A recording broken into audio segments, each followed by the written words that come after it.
Hello friends, 11th standard chapter number 2 units and measurement. उसमें मैंने पिछली बार आप लोगों को थोड़े बहुत बेसिक फिजिकल क्वांटिटीज के बारे में बताया था, जिसमें 3 प्रकार की फिजिकल क्वांटिटीज होती है: fundamental physical quantity, derived physical quantity and supplementary physical quantity. Fundamental मतलब कौन कौन सी 3 फिजिकल क्वांटिटी है: मास, लेंथ एंड टाइम। मास जिसको हम केजी में मेजर करते हैं, लेंथ जिसको हम मीटर में मेजर करते हैं, और टाइम जिसको हम सेकंड में मेजर करते हैं। तो ये 3 मेरी फंडामेंटल फिजिकल क्वांटिटी है। ये फंडामेंटल फिजिकल क्वांटिटीज इंडिपेंडेंट है, मतलब मास लेंथ पे डिपेंडेंट नहीं है, लेंथ टाइम पे डिपेंडेंट नहीं है। समझो आप, तीनों एक दूसरे से इंडिपेंडेंट है, बराबर है। तो ये तीनों फिजिकल क्वांटिटी का अगर मैं यूज करता हूं तो उसके ऊपर से मुझे कौन सी फिजिकल क्वांटिटी मिलती है? Derived physical quantity. Derived physical quantity मतलब कौन कौन सी? स्पीड है, एक्सेलरेशन है, फोर्स है, पावर है, वर्क है, मोमेंटम है, एटसेट्रा एटसेट्रा। तो ये सब कौन सी मतलब दुनिया की बाकी की सभी फिजिकल क्वांटिटीज जो फंडामेंटल फिजिकल क्वांटिटी से बनी हुई, वो सब कौन सी है? डिराइव्ड फिजिकल क्वांटिटी, बराबर है। तो आज मैं आपको फिजिकल क्वांटिटीज मतलब कि उसके यूनिट्स और उसके डायमेंशनल फॉर्मूलाज के बारे में बताना चाहता हूं। थोड़े से डायमेंशनल फॉर्मूला हम आज पढ़ेंगे, ध्यान से समझना। डायमेंशनल फॉर्मूला होता क्या है? तो डायमेंशनल फॉर्मूला क्या होता है? डायमेंशनल फॉर्मूला ध्यान से समझना। डायमेंशनल फॉर्मूला मतलब क्या? सी, टेक्स्ट बुक की अगर किताबी भाषा में अगर आप देखना चाहो, हम टेक्स्ट बुक की लैंग्वेज अगर देखने जाए तो बहुत सारे इसकी डेफिनेशंस आती है, लेकिन मुझे यहाँ पे सिंपलेस्ट फॉर्म में आपको बताना है कि डायमेंशनल फॉर्मूला क्या है। तो यहाँ पे मैं आपको समझा सकता हूँ कि मास जो है, मास को अगर मैं उसका इनिशियल कैरेक्टर में क्या लेता हूँ? एम। लेंथ जो है उसका मैं इनिशियल कैरेक्टर में क्या लेता हूँ? एल। और टाइम जो है, टाइम का इनिशियल कैरेक्टर में क्या लेता हूं? टी। समझो आप, मास का एम, लेंथ का एल और टाइम का टी।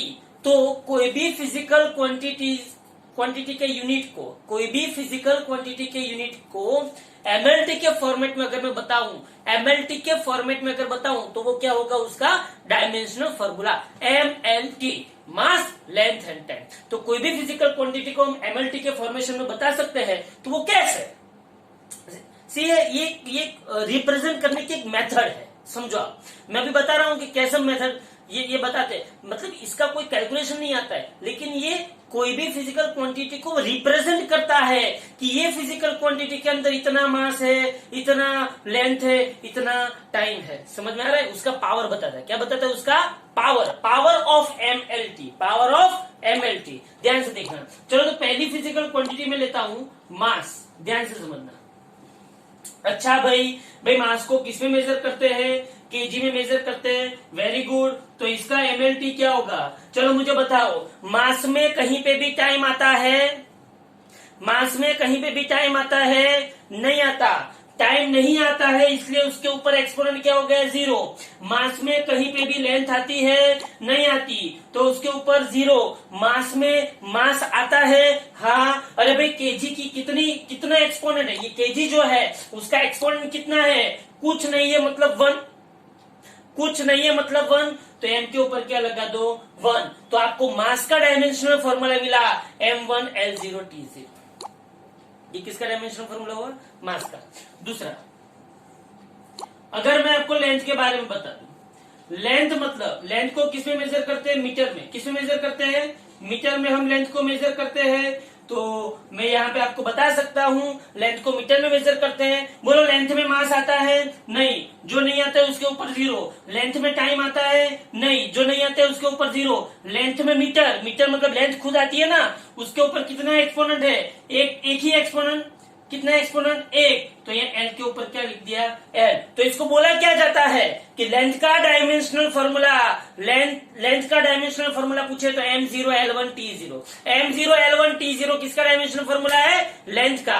अगर लेंथ का यूनिट पूछे तो मीटर, लेकिन डायमेंशनल फॉर्मूला पूछे तो m1l0t0। सिमिलरली अगर मैं तीसरी बात करना चाहूं, टाइम। बोलो भाई, टाइम किस में मेजर होगा? सेकंड में मेजर होगा। टाइम किस में मेजर होगा? सेकंड में। सेकंड में मेजर होगा तो उसका डायमेंशन फॉर्मूला क्या होगा? बोलो, टाइम में कभी भी मास आता है? नहीं। टाइम में लेंथ आती है? नहीं। टाइम में टाइम आता है उसका 1। ओके, अब देखो, अब ध्यान से देखना। हम ऐसी बहुत सी फिजिकल क्वांटिटी का डायमेंशनल फॉर्मूला भी लिखना सीखेंगे। हमको रट्टा मारना नहीं है, हमको सिर्फ उसको समझना है कि कैसे हम लिख सकते हैं। चलो इसके बाद में अगर आपको बोलूं तो एरिया, चलो एरिया इज इक्वल टू क्या होता है, लेंथ इंटू ब्रेथ। चलो लेंथ का यूनिट क्या होगा, मीटर, ब्रेथ का यूनिट क्या होगा, मीटर। मतलब कि लेंथ का यूनिट मीटर हुआ, ब्रेथ का यूनिट मीटर हुआ, तो इसका यूनिट क्या हुआ, मीटर स्क्वायर। यूनिट क्या हुआ इसका, मीटर स्क्वायर। अच्छा तो इसका डायमेंशनल फॉर्मूला क्या होगा, बोलो डायमेंशनल फॉर्मूला क्या होगा, बोलो। एरिया में ये मीटर स्क्वायर जो यूनिट है, क्या यहाँ पे कहीं पे केजी आया, नहीं, तो मास के ऊपर 0। क्या यहाँ पे कहीं पे टाइम आया, नहीं, तो टाइम के ऊपर 0। तो मीटर का स्क्वायर है तो एल का क्या आ गया, 2। लेंथ का स्क्वायर, लेंथ का स्क्वायर मतलब एल का 2। अच्छा भाई, तो ये वॉल्यूम के बारे में अगर आप बताऊं, वॉल्यूम के बारे में अगर मैं बताऊं तो वॉल्यूम में लेंथ इंटू ब्रेथ इंटू क्या आएगी, हाइट। बोलो लेंथ का यूनिट क्या आया, मीटर, ब्रेथ का यूनिट क्या आया, मीटर, हाइट का यूनिट क्या। अच्छा ये तो आपको पता है ना कि लेंथ का यूनिट मीटर होता है, ब्रेथ का यूनिट मीटर होता है, हाइट का यूनिट मीटर होता है। तीनों तीन एक्चुअली डिस्टेंस की क्वांटिटीज है, समझ लेना आप। किसी के माइंड में ऐसा नहीं होना चाहिए कि इसकी यूनिट अलग अलग होते हैं, बराबर है। तो length metre, breadth metre, height metre. So you have to understand that length, breadth, height, metre metre metre metre cube. Metre cube मतलब क्या हुआ, मीटर क्यूब मतलब क्या हुआ, बोलो इसका डायमेंशनल फॉर्मूला MLT। मास है इसमें, नहीं है, टाइम है, नहीं है, एल क्या आ गया, 3। देन चलो एरिया आ गया, वॉल्यूम आ गया। नाउ कोई ऐसा मुझे बोलेगा कि मुझे डेंसिटी के बारे में बताओ। भाई डेंसिटी क्या होता है, अभी आपको डेंसिटी का डेफिनेशन आना चाहिए। मास पर यूनिट वॉल्यूम, मास पर यूनिट वॉल्यूम, इसको हम क्या बोलते हैं, डेंसिटी बोलते हैं। Now mass per unit volume is equal to density. Mass per unit volume is equal to density. तो बोलो डेंसिटी को हम किसे रिप्रेजेंट करते हैं, रो, और उसका इक्वेशन क्या है, मास पर यूनिट वॉल्यूम, मास पर यूनिट वॉल्यूम। अच्छा भाई मास का यूनिट क्या हुआ, केजी, और वॉल्यूम का यूनिट क्या हुआ, मीटर क्यूब। मास का यूनिट केजी, वॉल्यूम का यूनिट मीटर क्यूब, मास का यूनिट केजी, वॉल्यूम का यूनिट मीटर क्यूब। तो यहाँ पे डायमेंशन फॉर्मूला क्या होगा, बोलो। अब ध्यान से देखना, मास का यूनिट केजी, वॉल्यूम का मीटर क्यूब। देख यहाँ पे सिर्फ मास ने बैटिंग की थी, 1 रन बनाया था, लेंथ और टाइम 0 पे आउट हो गए। लेंथ में सिर्फ लेंथ ने 1 रन बनाया, मास और टाइम 0 पे आउट हो गए। टाइम में भी टाइम ने रन बनाया, मास और लेंथ 0 पे आउट हो गए। यहाँ पे कौन, मास एंड टाइम गया, यहाँ पे मास एंड टाइम गया। अब यहाँ पे क्या होगा, यहाँ पे 1 रन किसका है, मास का। MLT अगर आप देखो, MLT you can understand that MLT, बोलो मास केजी पे 1, तो मास पे 1, मीटर पे 3, मीटर क्यूब लेकिन नीचे है, ऊपर जाएगा तो डिनोमिनेटर में, न्यूमरेटर में जाएगा तो L-3, मतलब यहाँ पे क्या आएगा, L-3। Is the time here, time is absent, बराबर है। तो टाइम ने यहाँ पे क्या हुआ, टाइम कितने पे आउट हो गया, 0 पे। बोलो समझ में आया। तो यहाँ पे mass, length, time, area, volume and density. उसके बाद ये सब आपको याद नहीं रखने हैं। You have to understand the proper way to write the dimensional formula, to write the unit of any physical quantity. See, these 3 are fundamental physical quantity. Now from this fundamental physical quantity, you can derive any physical quantities which are known as derived physical quantity, that is area, volume, density, ये सब। Okay, आगे बढ़ते हैं, चलो आगे बढ़ते हैं। ये डेंसिटी होगा। उसके बाद डेंसिटी के बाद आएगा speed. Speed is nothing but distance per unit time. Speed is nothing but distance per unit time. बोलो what do you mean by distance. Distance is measured in metre, time is measured in second, तो metre per second. बोलो metre per second. Metre per second बोलो क्या होगा, MLT क्या होगा, जल्दी से बोलो MLT। चलो यहाँ पे मास है, यहाँ पे केजी है, नहीं है, हियर केजी नहीं है, मतलब एम के ऊपर क्या आ गया 0, मीटर मतलब लेंथ, लेंथ के ऊपर क्या आ गया 1, और सेकंड नीचे है, सेकंड कहां पे नीचे, तो 1/सेकंड इनवर्स मतलब टी क्या हो गया -1। याद रखना यूनिट के अंदर जो जो फिजिकल क्वांटिटीज नीचे है डिनोमिनेटर में है वो सब ऊपर जाएगी। तो सपोज कि नीचे सेकंड स्क्वायर है तो ऊपर क्या होगा सेकंड इज टू -2, नीचे मीटर क्यूब है तो ऊपर क्या होगा मीटर इज टू -3। ओके, सो यहाँ पे पर सेकंड है, पर सेकंड मतलब सेकंड ऊपर गया तो t-1। ओके, तो ये क्या आ गया speed. Okay, after that acceleration. Acceleration क्या होगा, you know very well, if I am changing my speed with respect to time, if I am changing my speed with respect to time, see is earth के पास मतलब is earth is moving with constant velocity, constant speed or accelerated motion, so we can say that earth जो है वो constant speed से घूम रही। constant speed मतलब क्या, it is not changing its speed with respect to time। okay, अगर कोई भी ऑब्जेक्ट अपनी टाइम के रिस्पेक्ट में अपनी स्पीड चेंज नहीं करता है then its acceleration is 0, बराबर है। but acceleration is nothing but change in speed, change in speed with respect to change in time। okay, see, change in speed with respect to change in time, what is the unit of speed? Speed का unit क्या होगा metre per second, और time का unit क्या होगा second. You know that metre per second divided by second, numerator का denominator, numerator का denominator में जाएगा, तो यहाँ पे metre per second square, metre per second square, तो you know that m0 L1 t-2। क्योंकि यहाँ पे मास नहीं है मतलब मास 0, m L1 मीटर मतलब L1 और t-2। so this is acceleration। now you know that what do you mean by momentum? you know that momentum is nothing but यहाँ पे देखो momentum is nothing but p, you know that mass into speed, या तो mass into velocity is nothing but momentum, so p is equal to mv, so m मतलब mass, its unit is kg, और v मतलब speed, its unit is meter per second। so what is the unit of momentum? kg into meter per second, kg into meter per second। so you can say that df, what do you mean by df? dimensional formula। what do you mean? see, अभी हमने जितना भी लिखा वो सब df लिखा, ये df ये dimensional formula. so dimensional formula of this kg meter per second, so dimensional formula mlt, बोलो kg है, हाँ है, तो उसके ऊपर 1, मीटर है, हाँ है, तो लेंथ के ऊपर 1, सेकंड नीचे है, हाँ, तो ऊपर जाएगा तो क्या होगा माइनस। ये सब आप लोगों के माइंड में क्लियर हो रहा है, ध्यान से समझ लो इसको।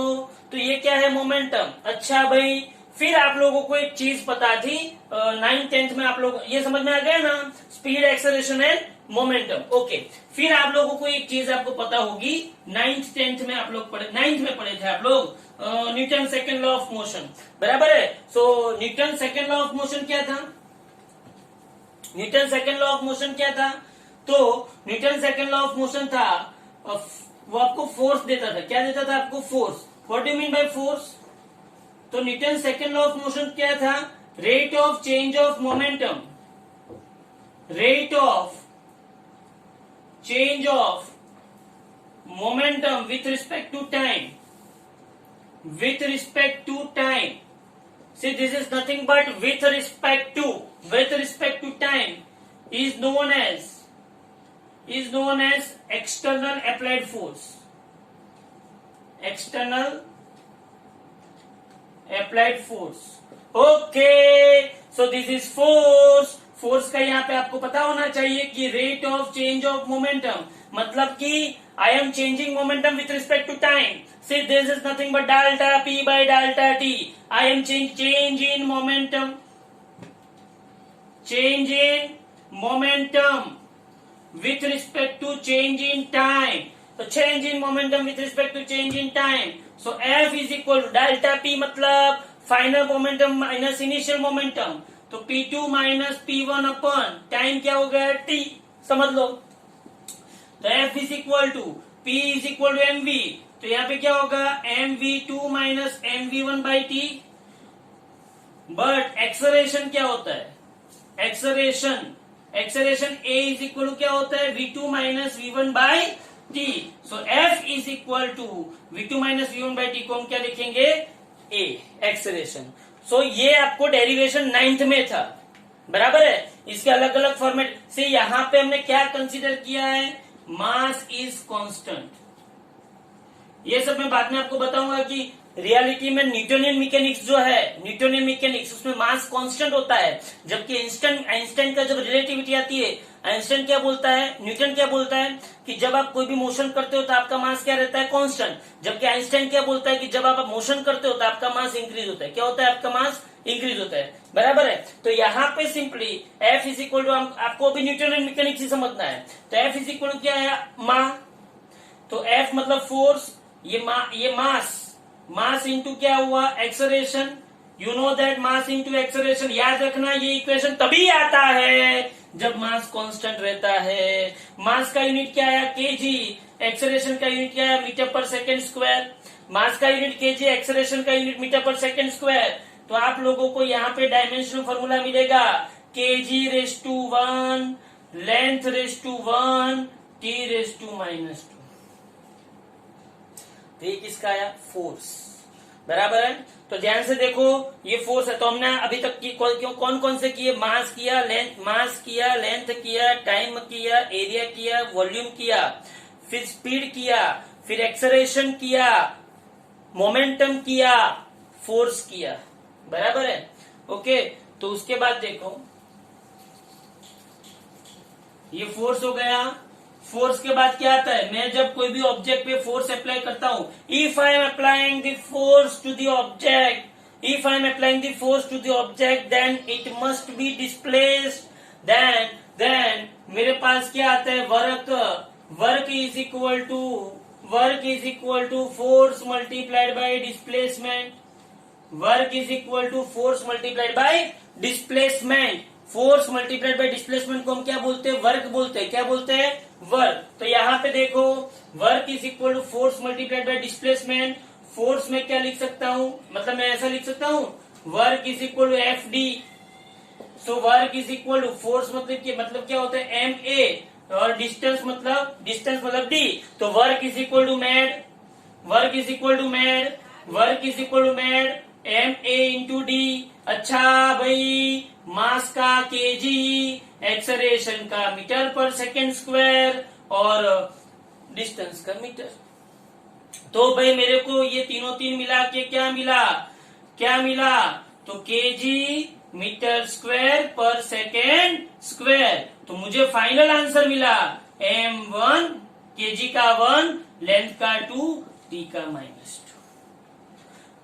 इसका यूनिट क्या होता है, जूल। क्या होता है इसका यूनिट, जूल। तो ये सी वर्क इज इक्वल टू क्या होता है, एनर्जी। क्या होता है, एनर्जी। तो एनर्जी का भी यूनिट जूल है, वर्क का भी यूनिट जूल है, एनर्जी का यूनिट भी जूल है। एंड वर्क एंड एनर्जी दोनों का डायमेंशनल फॉर्मूला क्या होगा, m1L2T-2। तो ये क्या आ गया, work is equal to force multiplied by displacement. Force मतलब F, डिस्प्लेसमेंट मतलब D। लेकिन फोर्स क्या होता है, you have to write like this, force is equal to ma, तो force is equal to ma, ma into d।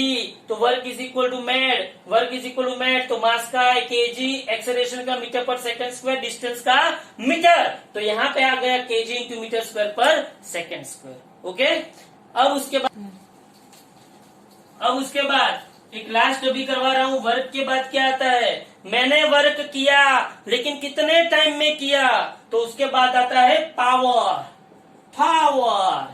Power is equal to work per unit time को क्या बोलते हैं, पावर बोलते हैं। तो power P is equal to work बटे time. वर्क क्या था, force multiplied by displacement divided by time, बराबर है। तो पावर इज इक्वल, अच्छा भाई ये तो बहुत बढ़िया हुआ। फोर्स क्या था, MAD/T, बराबर है। तो मैंने यहाँ पे फोर्स क्या लिखा, MA, तो power is equal to M मतलब kg, A मतलब metre per second square, D मतलब मीटर, T मतलब सेकेंड, तो मेरे पास है kg metre square per second cube. तो यहाँ पे आ गया M1L2T-3, बराबर है। तो ये बेसिक है, बेसिक, ये सब बेसिक फिजिकल क्वांटिटीज है। और ये जितनी भी बेसिक फिजिकल क्वांटिटीज है उसके डायमेंशनल फॉर्मूला आपको कभी भी याद रखने नहीं है। You have to write down the dimensional formula of all this physical quantities by logical. आपको किसी भी चीज का रट्टा मारना नहीं है, समझ लो ध्यान से, बस यही फ्लो में चलते जाओ। आपको हर एक के इक्वेशंस याद होने चाहिए, बस इतना आपके माइंड में रख दो, बराबर। इसके आगे भी बहुत सारी फिजिकल क्वांटिटीज है, लेकिन जैसे जैसे आगे हम पढ़ते जाएंगे वैसे हर एक फिजिकल क्वांटिटी को हम साथ में लेते जाएंगे, बराबर है। लेकिन आपको इसके ऊपर से, ये लेक्चर के ऊपर से आपको हर एक फिजिकल क्वांटिटी कैसे लिखते हैं बेसिकली वो पता, मतलब आपको आना चाहिए। कोई भी डाउट हो, कुछ भी हो, तो मैंने डिस्क्रिप्शन के अंदर मेरा मोबाइल नंबर लिखा हुआ है, आप कभी भी उसके ऊपर कॉल कर सकते हो, मैं आपको तुरंत रिप्लाई करूंगा, बराबर है। Thank you very much.